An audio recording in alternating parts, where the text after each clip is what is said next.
Vamos en esta tarde, me imagino que todos traen su Biblia. Los que no traigan Biblia, siéntense con un cristiano. Dicen que venir a un estudio de la Biblia, sobre todo un congreso como esto sin Biblia, es como ir a un partido de fútbol sin pelota, ¿verdad? Entonces, pues no tiene ningún caso, porque vamos a ver muchísimo de la Biblia en estos días y vamos a tratar en Mateo capítulo 24. Vamos a leer algunos versículos como introducción y como la base teológica de estas conferencias. En Mateo 24, a Cristo le hicieron, en el versículo 3, estando en el monte de los olivos, los discípulos se le acercaron aparte diciendo, dinos, número 1, ¿cuándo serán estas cosas? Ellos querían saber el tiempo. 2, ¿qué señal habrá de tu venida? O sea, ¿qué señales hay o habría cósmicas o en el universo de que ya nos encontramos cerca de la venida de Cristo? Y finalmente, y del fin del siglo. Noten ustedes que no dice el fin del mundo, porque no hay tal cosa como el fin del mundo, ya que cuando Cristo regrese, lo vamos a ver mañana, cuando Cristo regrese, una tercera parte de la humanidad sobrevivirá, de acuerdo a Zacarías capítulo 13, que lo vamos a ver mañana. Una tercera parte. Si somos ahorita 7,000 millones de personas en el mundo, estamos hablando que cuando Cristo venga, habrá aproximadamente 2,000 millones de personas. Más de 5,000 millones de personas van a desaparecer en una guerra nuclear. Y tenemos por todos lados ahorita la amenaza de guerras nucleares. Somos la primera generación, damas y caballeros, la primera generación que tenemos el potencial destructivo para poder borrarnos del mapa en 30 segundos. Como lo vamos a ver a través de estas conferencias. Entonces, a través de estas 3 preguntas, Jesús respondió. Y lo primero que Cristo responde es, miren que nadie los engañe. En otras palabras, este mundo en el que nosotros vivimos está completamente energetizado y completamente engañado de la razón por la cual vivimos. Entonces, Satanás, que se le llama en Efesios 2, el príncipe de la potestad del aire, tiene como propósito engañarte y hacerte creer de que esta vida se trata de hacer dinero nada más, de progresar y hacerte rico.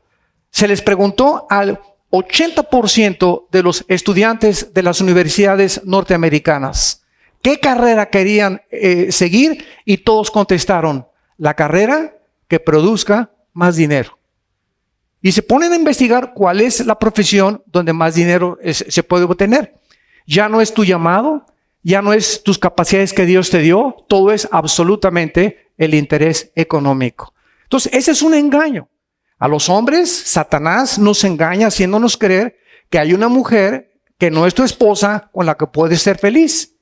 Y que como tu esposa se puso ya gorda como Petunia, entonces vas a creer que puedes encontrar con una muchacha más joven la felicidad y el adulterio. Y hay mujeres lo mismo también, ¿verdad? Entonces vivimos por todos lados llenos de trampas, haciéndonos creer que eso es esto, y es como un regalo el pecado, que está bien envuelto con moños y con listones, y cuando abres el regalo, está completamente vacío. Así es el pecado. Cuando nos damos cuenta de que esto es lo que nos va a dar la satisfacción y creemos que es el dinero, el placer, la fama, el robar, el poder, etcétera, etcétera, nos encontramos que fuimos engañados. Entonces, ¿qué es lo que hace el Espíritu Santo cuando viene a la vida de una persona? Que la Biblia llama el nuevo nacimiento. Viene el Espíritu Santo a poder comenzar a quitarnos las vendas y a ver la realidad del mundo que nos rodea, que no es oro todo lo que brilla, que no es eso, el deporte, la fama, el poder, la popularidad. No es cierto, no es cierto, no es cierto, no es cierto. Son mentiras. Y lo comprobamos con los artistas, deportistas, políticos, que caen, que se envanecen, que llegan y que se hacen dioses. Dictadores actualmente que se hacen dioses. Y creen que tienen el derecho de poder controlar y dominar a la gente. Cuando el liderazgo no consiste en saber cuántas gentes te sirven, sino cuántas personas tú estás sirviendo. El liderazgo no consiste en controlar, sino en dirigir y mostrar el camino. No es autoritarismo lo que un líder tiene, sino dirección y conciencia y enseñanza acerca del mundo en el que nosotros vivimos. Entonces Cristo nos comienza a decir, miren que nadie los engañe. En otras palabras, para poder discernir en qué época nos encontramos, tenemos que ser libres del engaño. Tenemos que ser libres del engaño. Y lo vamos a ver mañana. Ahorita la iglesia de Jesucristo está engañada. Y más adelante Jesucristo lo dijo, y los mismos escogidos serán engañados. Nosotros somos, escuchen, la única luz. Fuera de la iglesia de Jesucristo, el mundo está en oscuras. La única lámpara que hay es la Biblia. Es el único libro que contiene verdades absolutas. Todos los demás libros, los billones de volúmenes de literatura que tú encuentras son relativos, son filosofías relativistas o empiristas completamente, donde pues eso es verdad, para mí no es verdad, pues nadie sabe, no hay un parámetro, un patrón para decir, este es el camino, esta es la verdad, este realmente es el camino que debemos de seguir. Cada quien como ovejas, cada quien siguiendo lo que cree que puede en la televisión, en las películas, en las telenovelas. Y todo eso ha entrado a la iglesia. Y ahorita la iglesia se encuentra completamente en pañales. Se encuentra la iglesia engañada. Entonces, esta es la razón por la cual se perdió la brújula. Y ya no estamos alumbrando al mundo. Y el mundo se está hundiendo a nuestro alrededor. Y Dios nos va a demandar a nosotros porque el juicio comienza antes que Dios juzgue el mundo. Juzga primero a la iglesia, porque al que mucho se le da, mucho se le va a pedir. Cristo le dijo a Corazín y a Betsaida en el Evangelio de Mateo, si Sodoma y Gomorra hubieran tenido Biblia, hubieran sido juzgados menos que ustedes, pero como no tenían Biblia, ustedes serán juzgados 5 veces más en el día del castigo que Sodoma y Gomorra.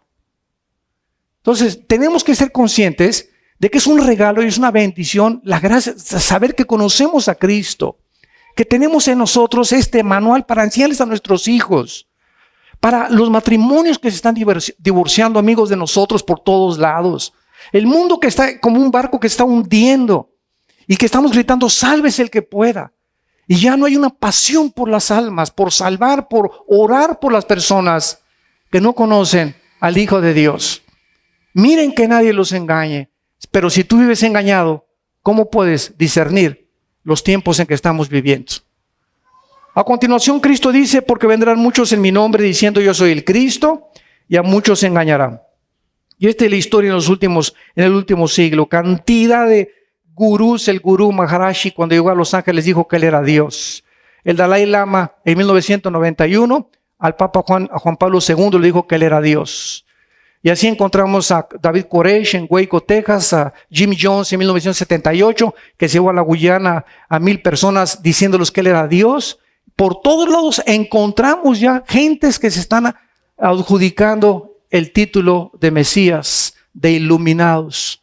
Y no son más que mentirosos a la luz de la palabra de Dios. Vendrán muchos diciendo y a muchos engañarán. Y el versículo 6, Cristo dice, y oirán de guerras y rumores de guerras. Miren que no se turben, porque es necesario que todo esto acontezca, pero aún no es el fin.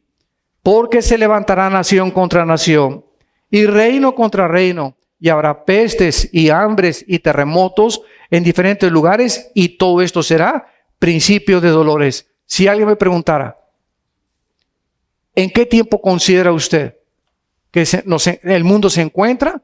En el versículo 8. Estamos en el principio de los dolores. Estamos entrando al principio de los dolores. ¿Por qué? Porque durante los aproximadamente 6,000 años de historia, de acuerdo al Instituto para la Investigación de la Paz en Suecia y Estocolmo, en los 6,000 años de historia que el mundo tiene, solamente ha habido 25 años de paz. 25 años de paz han existido en 6,000 años de historia. Y en estos 6,000 años de historia, nunca el mundo hasta el siglo pasado se enfrentó nación contra nación en la Primera y la Segunda Guerra Mundial. En el siglo XX, por primera vez en la historia, dos confrontaciones con características internacionales.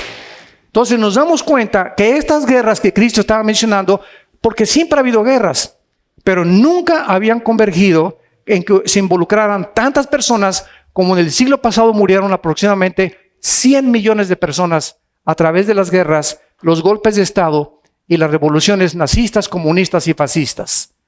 Entonces, y ahorita en el 2015 que hemos creído que no, el hombre llegó a la luna y mandamos una sonda para que pisara ya un cometa, y la ciencia y la genética, etcétera, etcétera, y nos damos cuenta que estamos oyendo que Irán sigue amenazando con borrar del mapa a Israel, que Corea del Norte quiere apoderarse de Corea del Sur, que el presidente de Rusia está tratando ya de restaurar la antigua República Socialista Soviética, invadiendo Ucrania y Crimea, que China está tratando de controlar todo el mar territorial entre Finlandia y entre Japón, etcétera, etcétera, y por Europa hundiéndose en la economía, Estados Unidos hundiéndose en la economía, los países latinoamericanos, 7 naciones latinoamericanas de izquierda, comunistas, completamente sin brújula, sin saber qué ofrecerle al pueblo. Nos damos cuenta que vivimos en un mundo completamente lleno de tinieblas, donde ya no saben qué gobierno, si la democracia, si la teocracia, si el socialismo, si el comunismo,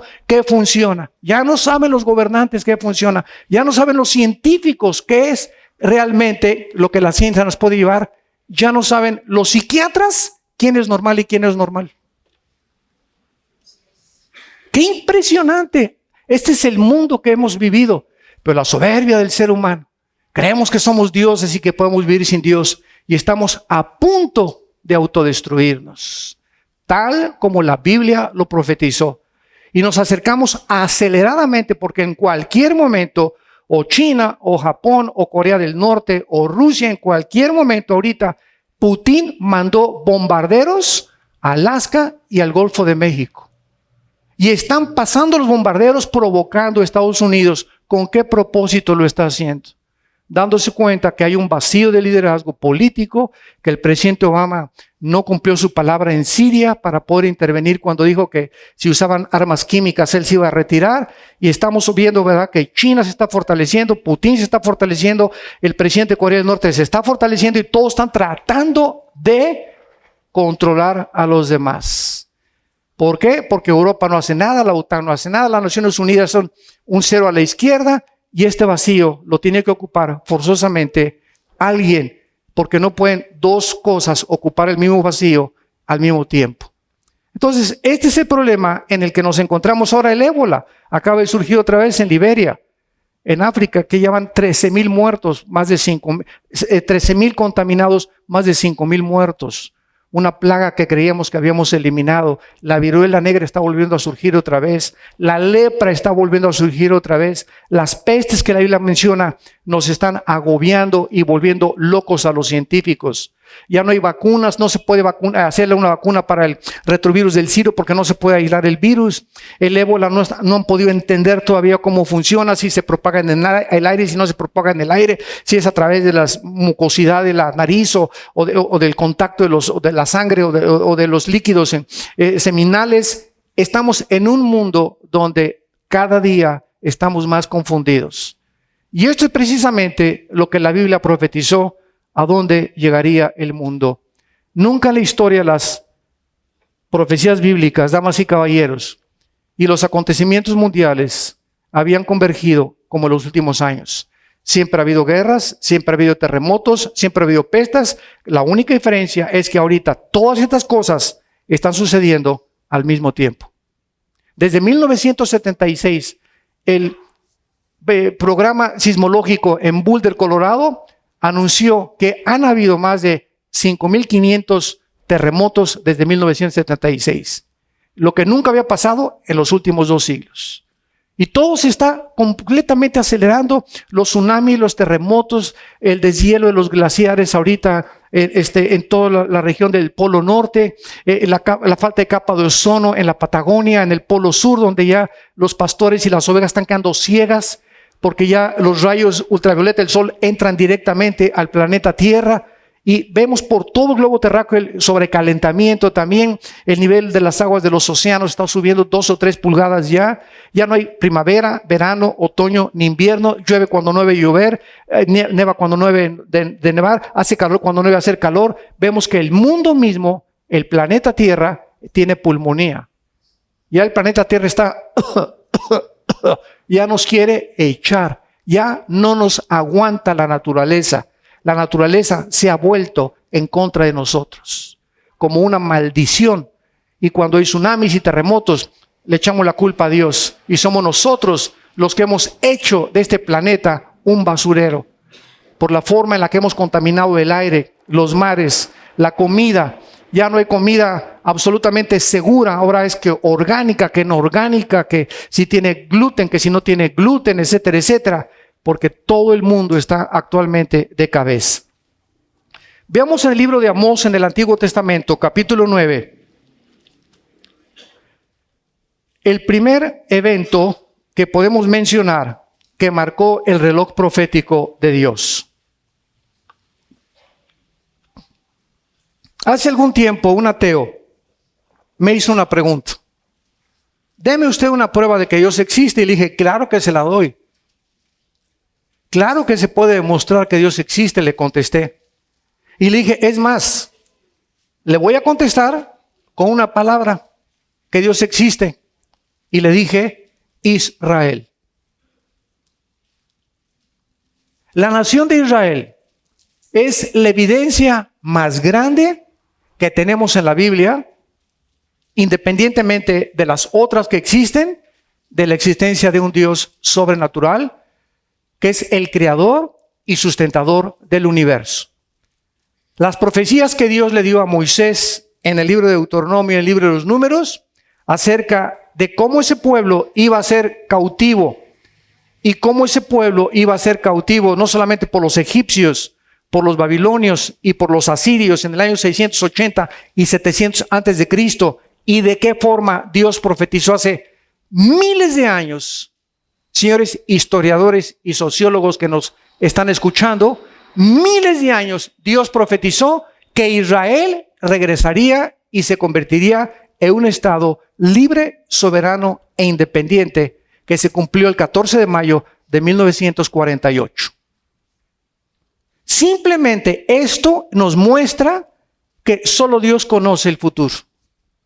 Y si hay alguien que dice es que yo necesito evidencias, como el ateo que murió hace algunos años, astrónomo Carlos Sagan, dijo antes de morir, si yo encontrara evidencias de que Dios existe, podría creer en Dios.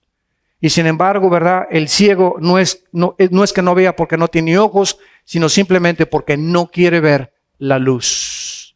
Porque si alguien busca evidencias de que Dios existe, las encuentras en la Biblia.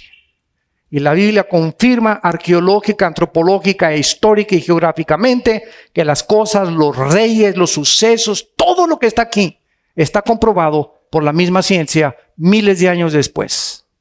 No hay forma de poder debatir ni poder contradecir las profecías bíblicas, porque las respalda, vuelvo a repetir, la misma historia. La Biblia profetizó con cientos de años que Israel volvería a su tierra. Y escuchen lo que dice Amós 9, versículo 14 y 15. Es una profecía de hace 2500 años. Y traeré del cautiverio a mi pueblo Israel. Y edificarán las ciudades asoladas y las habitarán, plantarán viñas, beberán el vino de ellas, harán huertos, comerán el fruto de ellos, pues los plantaré sobre su tierra y nunca más serán arrancados de su tierra que yo les di, ha dicho Jehová, Dios tuyo. Cuando Dios trajo a Israel en 1948, después de 2000 años que vivieron dispersados por todo el mundo, nunca en la historia ni en la sociología hay un fenómeno como la nación de Israel. Para que más o menos tengamos en cuenta y podamos considerar de qué se trata esta profecía, casi todos los mexicanos que cruzan la frontera de Estados Unidos, nicaragüenses, salvadoreños, no sé si también cuántos ticos se van, ¿verdad?, buscando el sueño americano, Casi todos los que pasan a Estados Unidos tratan de inmediatamente identificarse con la cultura americana para no ser desplazados. Nosotros, mi esposa y yo vivimos en Texas, en Dallas, y nos damos cuenta con todos los mexicanos y latinoamericanos, salvadoreños que viven a nuestro alrededor. Los ves, entran a las tiendas, ¿verdad? Y todos tienen cara de temor y ven a los gringos como dioses y se sienten así chiquitos con ellos, ¿verdad? Y andan así espantados en la calle, etcétera, etcétera. Pero todos los ves con su cachucha, con sus tenis, con sus calcetines blancos hasta la mitad de la rodilla, con sus shorts, vistiéndose de acuerdo a la cultura y tratando de americanizarse para tratar de no pasar tan percibidos como de otra forma lo podrían ser. Entonces, si tú le preguntas a un mexicano, un nicaragüense, un salvadoreño, ¿cuántos se quieren regresar a su país? Todos te contestan, nel pastel. Así es un dicho que dicen ellos allá, es un vulgarismo. O sea, para nada. Están de jardineros, albañiles, pintores, recamareras en los hoteles. Casi todos los latinoamericanos tienen este tipo de trabajos, porque somos muy manuales los latinoamericanos en manualidades. Entonces, ninguno de ellos quisiera regresarse. Entonces, los judíos fueron echados de su tierra hace 2000 años. Y durante 2000 años, en Rusia, en Etiopía, en Argentina, en México, en Estados Unidos, todos los judíos de todo el mundo, cada año recitan esto: mañana en Jerusalén. Este sueño de regresar a su tierra no lo ha tenido ninguna cultura, jamás en la historia. Y después de 2000 años, regresan en el 48 gracias a la persecución de los nazis. Cuando la Liga de las Naciones se unen por primera vez antes que fuera la ONU y votan 23 votos contra 12 que regresen los judíos. Y cuando ellos regresan el 14 de mayo de 1948, a las 5:30 de la mañana, David Ben Gurión, que fue nombrado el primer ministro, arma con poquitas rifles y ametralladoras a los pocos judíos que regresaron, y media hora después, cuando se emite el edicto de que son una nación libre, poderosa y soberana, los atacan 5 naciones árabes. Media hora de llegar e independizarse en su tierra. 1948, 1956 y llegamos a la guerra de 1967. O sea, desde que ellos han llegado ahí, han tratado 22 millones de árabes de más de 7 u 8 naciones de expulsarlos, de aplastarlos y de echarlos al Mediterráneo. Y son 26 millones, 22 millones de árabes contra ahorita 5, 4 millones de judíos nada más. O sea, 4 o 5 veces se producen, por cada judío hay 5 árabes, con mucho más grande armamento, etcétera, etcétera. En el 67, el presidente de Egipto, Gamal Nasser, dijo estas palabras: extirpemos a la nación de Israel y echémoslos al Mediterráneo. Y se juntaron Jordania, Líbano, Siria, Irak y atacaron a Israel. En el segundo día, un sargento iraquí trata de interceptar las conferencias que estaban mandándose los egipcios con los sirios, y entonces se suben a los aviones los pilotos judíos, que hasta el momento son los pilotos más grandes del mundo, mejor que los MiG rusos y que los F-22 de los americanos. No hay mejores pilotos en el mundo que los pilotos judíos. Se suben a los aviones en el 67, y bombardean toda la aviación a las 5 de la mañana cuando estaban desayunando los egipcios. Acaban con todos los aviones egipcios, bombardean los aviones de Siria y los aviones de Jordania. Se quedan completamente con el control del aire, se suben a los tanques de guerra, y en 1967, el 6 de junio, habían llegado a la península del Sinaí. La Liga de Naciones les mandó un recado: por favor, ya párenle. Si no los detienen, estaban en las colinas del Golán, conquistaron Jerusalén por primera vez después de 2000 años y estaban en la península del Sinaí a punto de conquistar todas las naciones árabes. ¿Saben ustedes por qué acabaron la guerra en 6 días? Porque el 7º tenían que descansar. Parecería una coincidencia, pero no lo ha sido, ¿verdad? Sin embargo, ¿verdad? Vemos la profecía hace 2500 años, que cuando ellos llegaran, dice que los iba a traer del cautiverio, y vean lo que dice el versículo 14, que iban a edificar y plantar viñas. En el 48, No había un árbol plantado en Israel. Un árbol, no, era un desierto Israel. En 1950, en 2 años, plantan en la obra de la ingeniería hidráulica más portentosa de los siglos, 6 millones de árboles, cumpliendo las profecías al pie de la letra. Y no solamente eso, sino que hasta este momento, después de tantos intentos, vino la guerra de Yom Kippur en el 73, y después se levantó Yasser Arafat para formar la organización de para la liberación de la Palestina. Después se levantó el grupo Hezbollah, que está sostenido por Irán. Después los de Hamas, que es el gobierno de los pobres palestinos que están sufriendo por el gobierno. Después el Jihad, después Al Qaeda. Ahora el grupo ISIS. Por todos lados han tratado de deshacerse de esta nación. No han podido hasta el año que estamos viviendo. Porque nunca más serán arrancados de su tierra que yo les di. Ahora, vean ustedes en Lucas 21, 24, la profecía que hizo Jesucristo de Israel. Dice en Lucas, capítulo 21,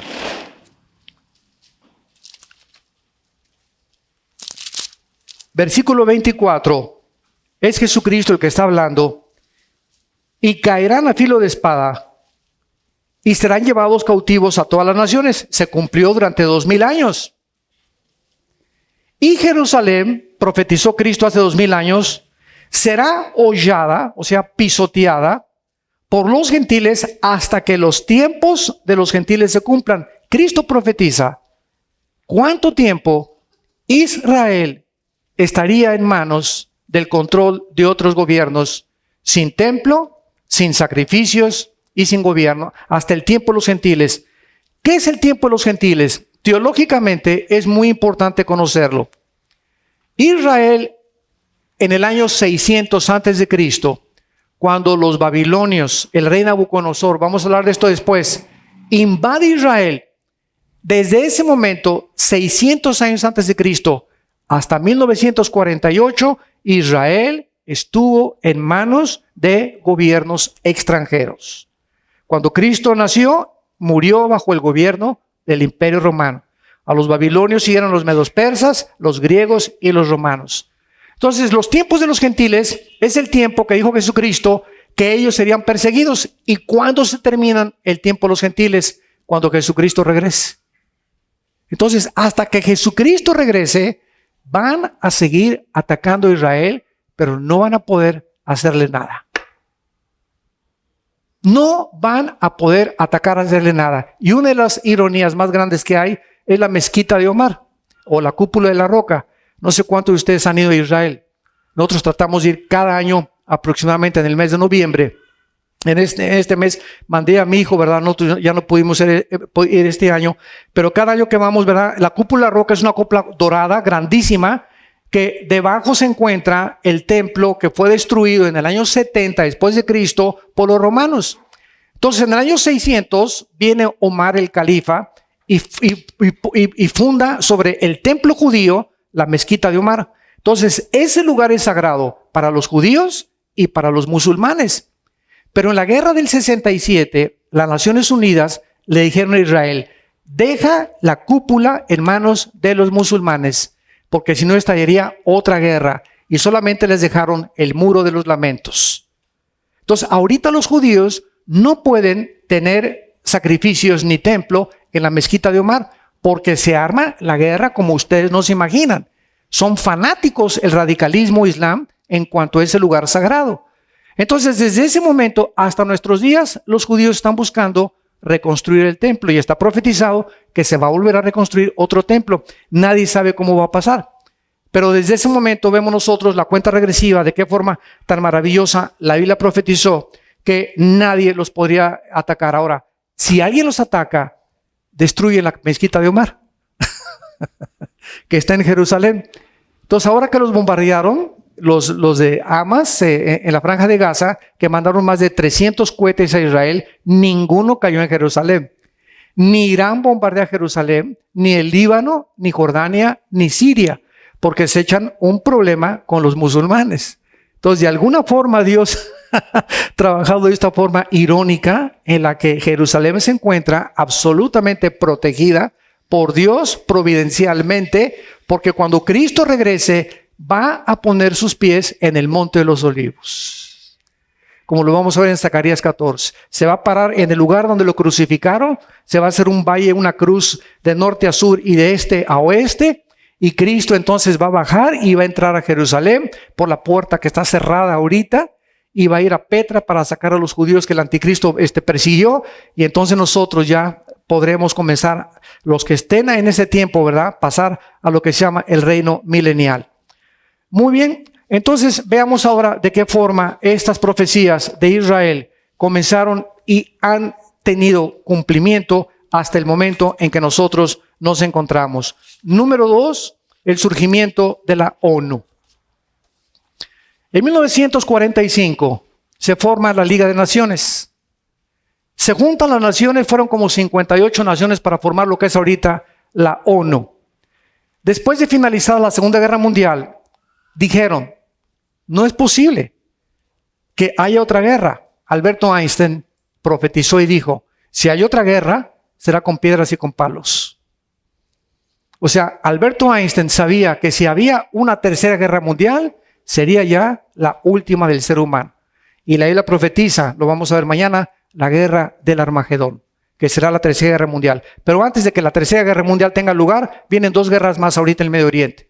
La del Salmo 83, árabes y los musulmanes en contra de Israel, y la guerra de Ezequiel 38, que vamos a ver con detalles mañana también, donde vamos a ver que Israel va a sobrevivir y va a ser destruida Siria, va a ser destruida las naciones musulmanas, y vamos a encontrar que cuando venga Jesucristo, las únicas naciones que van a sobrevivir son las de Asia y las de Europa.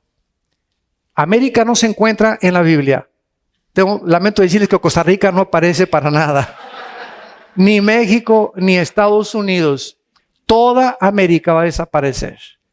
Las únicas naciones, los únicos continentes que van a sobrevivir la tercera guerra mundial es Europa y el Asia. Y es interesante que hace unos días se acaba de celebrar en China la PEC, que es la Coordinación Económica de Asia, de los países del Asia y del Pacífico.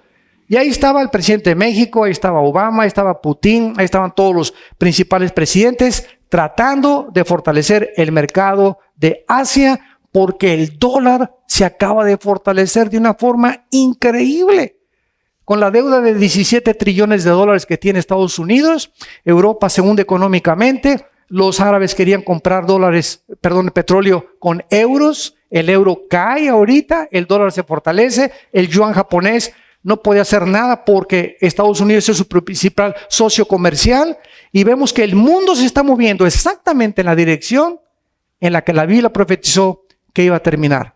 Ahorita esta situación grave económica de España, Grecia, Portugal e Italia, que son 4 naciones que se están hundiendo, ya Alemania no puede ayudarlos, la OTAN no puede ayudarlos. A Putin nadie lo detuvo ahora que invadió Ucrania. Y este vacío en el mundo está pavimentando el camino para el dictador futuro que la Biblia llama el anticristo.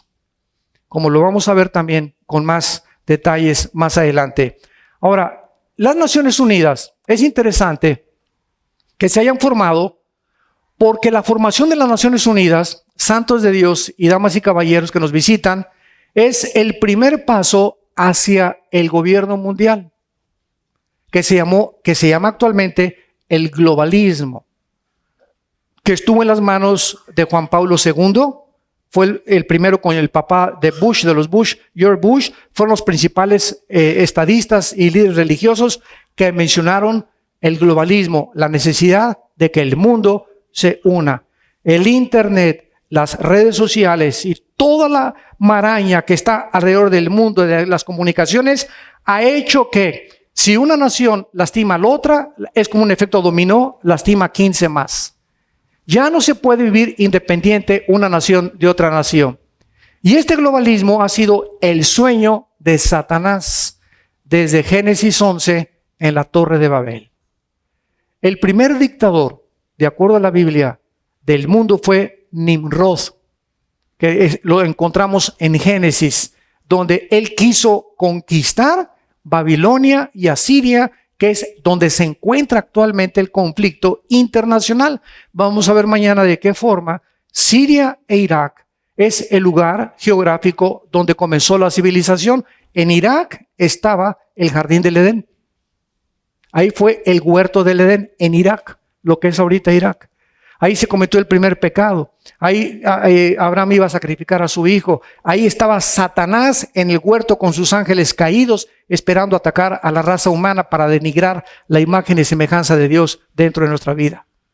Es en Irak la zona con más demonios y ángeles caídos del mundo, de acuerdo a Apocalipsis capítulo 9. 4 ángeles se encuentran atados, esperando ser desatados y matar a más de 1/4 parte de la humanidad. Y no es coincidencia que estamos en el siglo XXI y ahí es donde se encuentra ahorita el problema entre Irak y entre Siria, con el ejército que se acaba de formar llamado ISIS, que más tarde lo vamos a analizar. Ahora, ¿cuál es el problema con esta idea de un globalismo que el presidente Clinton en Estados Unidos ha tratado de consolidar? El problema es el siguiente: las Naciones Unidas, cuando se formaron, fue con el propósito de que no hubiera guerras. Desde que se formó las Naciones Unidas han habido más de 280 guerras, revoluciones y golpes de Estado.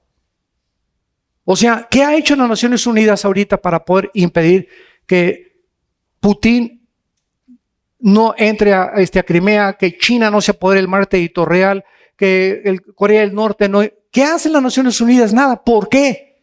Porque el Consejo de Seguridad de las Naciones Unidas lo controla Rusia y China.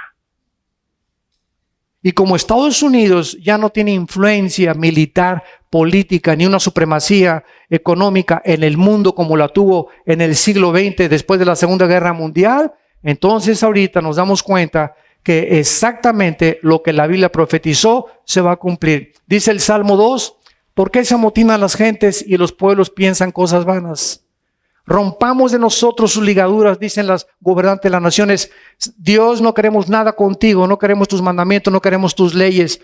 Tratemos de gobernarnos nosotros. Esto es lo que se llama el humanismo. No humanitarismo, sino el humanismo. El hombre es la medida de todas las cosas.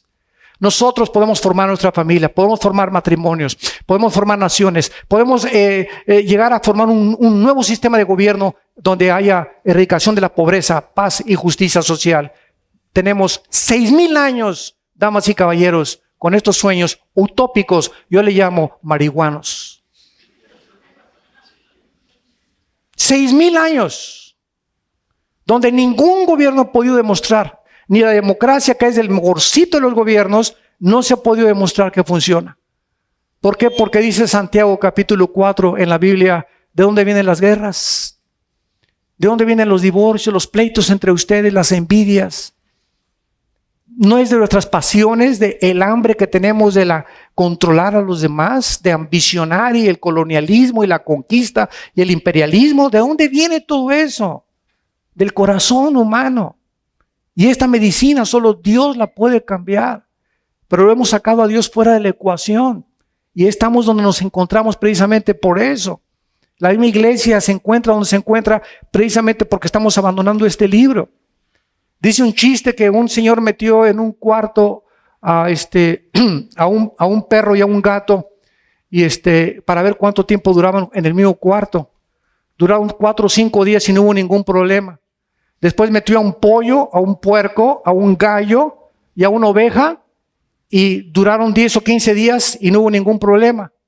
Y después metió a un bautista, a un presbiteriano y a un católico. Y amanecieron muertos a las 24 horas. ¿De qué nos habla esto, verdad? Es increíble la guerra entre nosotros.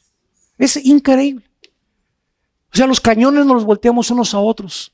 Ahorita las iglesias están bombardeándose unos a otros, criticándose unos a otros, etcétera, etcétera, comiéndose unos a otros cuando somos el cuerpo de Cristo.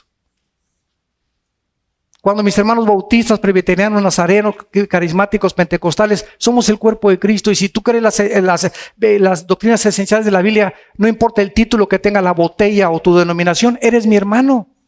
Te tengo que amar, tolerar y soportar, perdonarte y orar por ti. y no tratar de hablar mal de ti, ni calumniarte. Se cayó la iglesia bautista, qué bueno, gracias a Dios se lo merecían. Al contrario, ¿verdad? Todas estas cosas, Cristo dijo que el amor se iba a enfriar por haberse multiplicado la maldad. Y es lo que está pasando. Ahorita yo no me meto ya ni a internet, ni a YouTube, porque es increíble los ataques, increíble. Las bombas y los disparos y esto y el otro, y me mandan a mí correos y qué piensa de esto, y puros cosas y verdad terribles que están sucediendo cuando nuestros ojos deben estar en Jesús. Porque mientras más nos metemos en este mundo, más nos desilusionamos. Y si nos llegamos a desilusionar, escúchame esto, puede decaer tu ánimo y puedes entrar en depresión, en estrés y en amargura. Y si un cristiano cae en depresión o en estrés o en amargura, es un cristiano derrotado.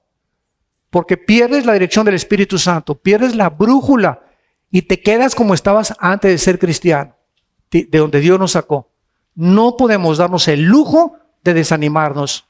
Tenemos que saber que más grande es el que está entre nosotros que el que está en el mundo. Que no debemos ser intimidados por nada ni nadie. No debemos tener temor de los hombres ni las circunstancias, y tenemos que alentar nuestras vidas.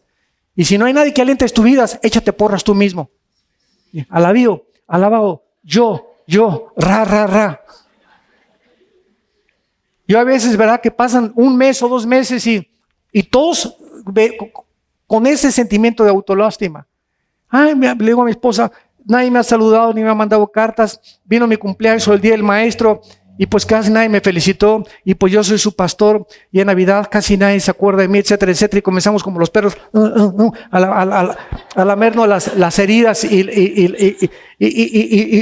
lo que nos está pasando. Y comenzamos a hundirnos. En lugar de que nos salgamos de ese pozo y veamos la luz. He despreciado y desechado entre los hombres, varón de dolores. Somos más grandes que él. Somos más grandes que nuestro maestro. Entonces, ¿de qué chillas? ¿De qué te lamentas? ¿De qué te quejas? Cuando hemos tratado y tratamos de seguir las pisadas del maestro de Galilea, el maestro de maestros, que ejemplo nos dejó para que entendamos en qué consiste la verdadera felicidad. Y es en quitar los ojos de nosotros mismos y ponerlos fuera de nosotros mismos. No hay persona más miserable en esta vida que la persona que solamente piensa en sí misma. Estuve en el hospital y nadie me fue a visitar. Y cuando estabas sana, hermana, ¿a quién fuiste a visitar tú? Estuve en la cárcel y nadie me visitó. ¿Has ido cuando estás sano a visitar a los presos? Nadie ora por mí. ¿Y tú oras por alguien? Llego a la iglesia y en esta iglesia tal no hay amor. Oye, es que tú no vas a la iglesia a buscar que te amen. Vas a buscar a dar tu amor por el amor de Dios.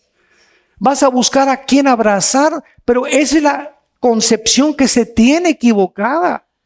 Nadie me ama. Oye, nadie me saludó en la iglesia. ¿Y tú a cuántos saludaste? No estés preocupada quién te saludó. ¿A cuántos tú saludaste? ¿A cuántos abrazaste tú?